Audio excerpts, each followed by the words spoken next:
नमस्कार दर्शक मित्रों, आस्था मैगजीन न्यूज में आप सभी का हार्दिक स्वागत है। मैं हितेश्री दवे।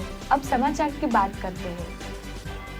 मुंबई के ताड़देव इलाके की बिल्डिंग में भीषण आग लगने से अब तक 7 लोगों की मौत। मौके पर दमकल की 21 गाड़ियां मौजूद थी।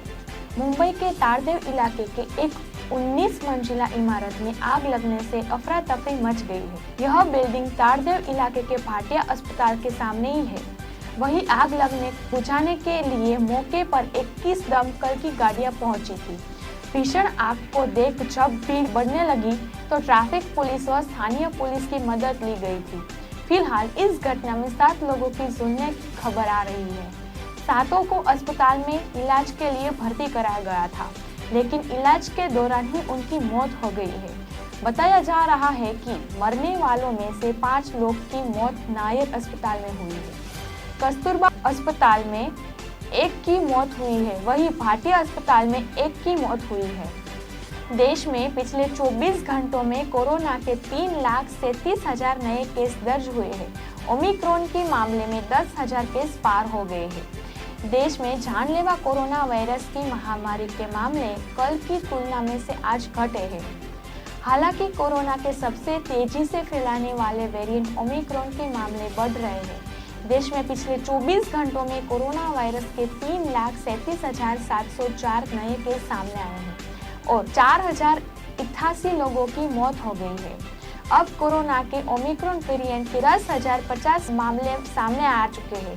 देश में दैनिक पॉजिटिव रेट अब 17.22% है। सेंसेक्स बीते 4 दिन में 2500 अंक गिरा। निवेशकों के 8 लाख करोड़ रुपए डूब गए।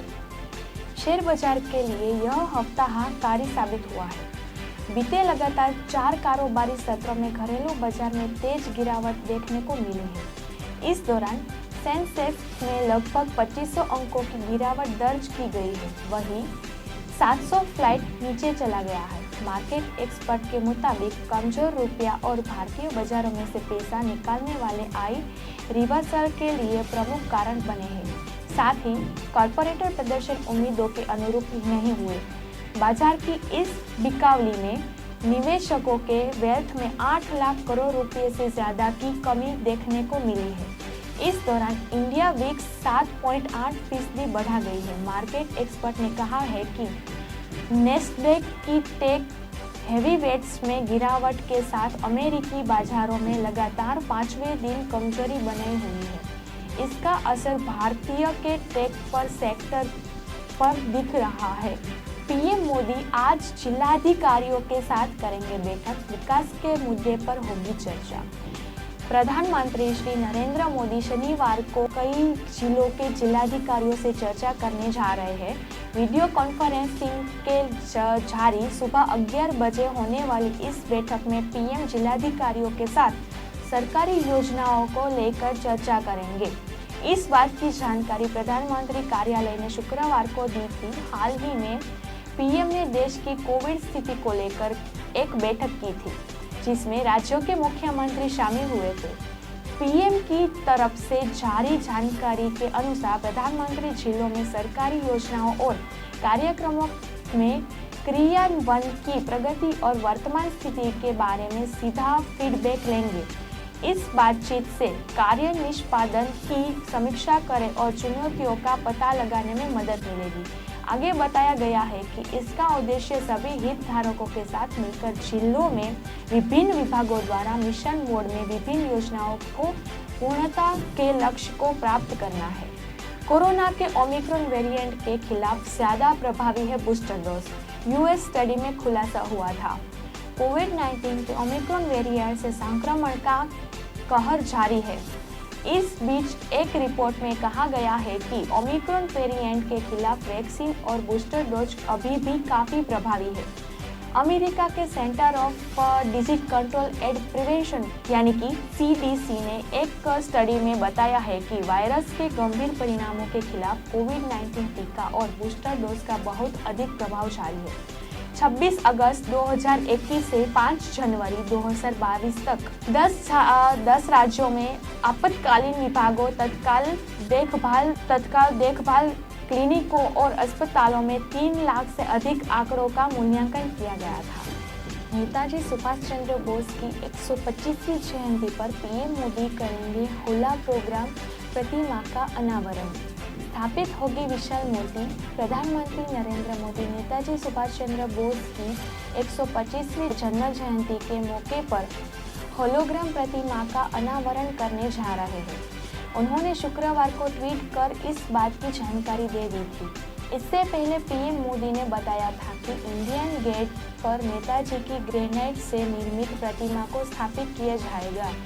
हर साल 23 जनवरी को देश में नेताजी बोस की जयंती मनाई जाती है। पीएम मोदी ने शुक्रवार को लिखा, उस समय जब देश नेताजी सुभाष चंद्र बोस की 125वीं जयंती मना रहा था, मुझे यह बताते हुए बेहद खुशी हो रही है कि ग्रेनाइट से बनी हुई विशाल प्रतिमा को इंडिया गेट पर स्थापित किया जाएगा। यह उन्हें एक प्रति भारत के कर्जदार होने का प्रतीक होगा। एक अन्य ट्वीट में पीएम ने बताया कि नेताजी की विशाल प्रतिमा पूरी होने तक उसी जगह पर उनकी होलोग्राम प्रतिमा को लगाया जाएगा। मैं 23 जनवरी को नेताजी की जन्म जयंती पर होलोग्राम प्रतिमा का अनावरण करूंगा। कोरोना के दौरान मासूमों पर पड़ा गहरा असर। स्कूलों के बच्चों पर महामारी के प्रभाव को समझने के लिए सर्वे कराया गया कि दिल्ली सरकार। देश की राजधानी दिल्ली में पिछले 2 सालों में कोरोना की महामारी के दौरान बच्चों में मानसिक भावनात्मक व्यवहार में आया बदलाव और समझने के लिए दिल्ली सरकार बड़े स्तर पर सर्वे कर रही है कि कोरोना महामारी के कारण पिछले 2 साल स्कूल के बच्चों के लिए काफ़ी मुश्किल और तनावपूर्ण रहे हैं। वहीं इन सब के लिए दिल्ली के डेप्यूटी सीएम और शिक्षा मंत्री मनीष सिसोदिया ने शुक्रवार को कहा कि स्कूल के बच्चे के मनोवैज्ञानिक और भावनात्मक व्यवहार पर महामारी के प्रभाव को समझने के लिए दिल्ली सरकार ने बड़े पैमाने पर सर्वेक्षण करने का फैसला किया गया है। Popular Korean series squid game का दूसरा सीजन जल्द ही आएगा। दर्शकों के बीच नेटफ्लिक्स सीईओ ने किया एक कंफर्म। नेटफ्लिक्स के सबसे पॉपुलर सीरीज में से एक स्क्विड गेम को लेकर शुरू से ही बहुत हाइप था। ये सीरीज नेटफ्लिक्स पर रिलीज हुई और उसके बाद इसने रिकॉर्ड तोड़ व्यूअरशिप हासिल की है।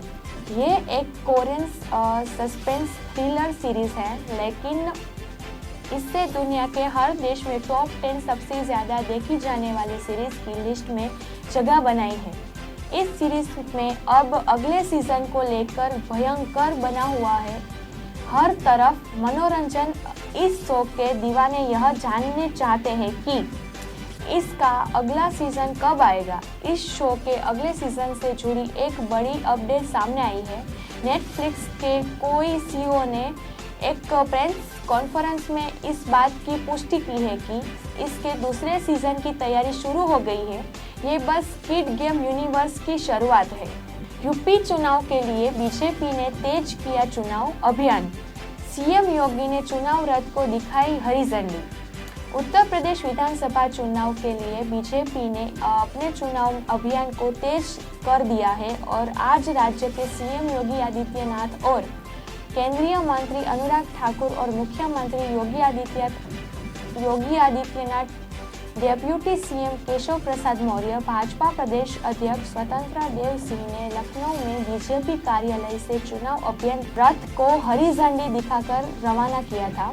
वहीं आज बीजेपी नेता अमित शाह, पार्टी अध्यक्ष जेपी नड्डा और सीएम योगी आदित्यनाथ पश्चिम उत्तर प्रदेश का विभिन्न जिलों में जनसंपर्क अभियान के तहत चुनाव प्रचार करने जा रहे हैं। तीनों नेता डोर टू डोर प्रचार भी करेंगे। चुनावी राज्यों में रैलियों और सभाओं पर बैन जारी। कोरोना के हालात की समीक्षा के बाद आएगा ये फैसला। देश में 5 राज्यों में होने वाली विधानसभा चुनाव के नजर केंद्रीय चुनाव आयोग की बैठक हुई है। इसमें से चुनाव की रैलियां, जुलूस और रोड शो पर पाबंदियां जारी रखने पर सहमति बनी रही है। रिपोर्ट्स में सूत्रों के हवाले से कहा गया है कि बैन हफ्ते बढ़ गया है और दिया गया है। बैठक में केंद्रीय स्वास्थ्य सचिव समेत राज्यों के अधिकारी भी शामिल हुए हैं। 8 जनवरी को 5 राज्यों में चुनाव की तारीख की घोषणा के बाद चुनाव आयोग ने 15 जनवरी तक रैलियों और जनसभाओं पर रोक लगाई गई थी, जिसके बाद 22 जनवरी तक बढ़ा दिया गया था। अब इससे एक बार फिर बढ़ाया गया है। समाचार और देश विदेश की माहिती देखने के लिए हमारी आस्था magazine.news को लाइक करो, शेयर करो, सब्सक्राइब करो। સંસ્કારોનું સિંચન કરતું પારિવારિક મેગેઝિન એટલે Aastha Gujarati magazine and digital web news portal. Aastha સમાચારોનું સચોટ માધ્યમ. વધારે માહિતી માટે વિઝિટ asthamagazine.news.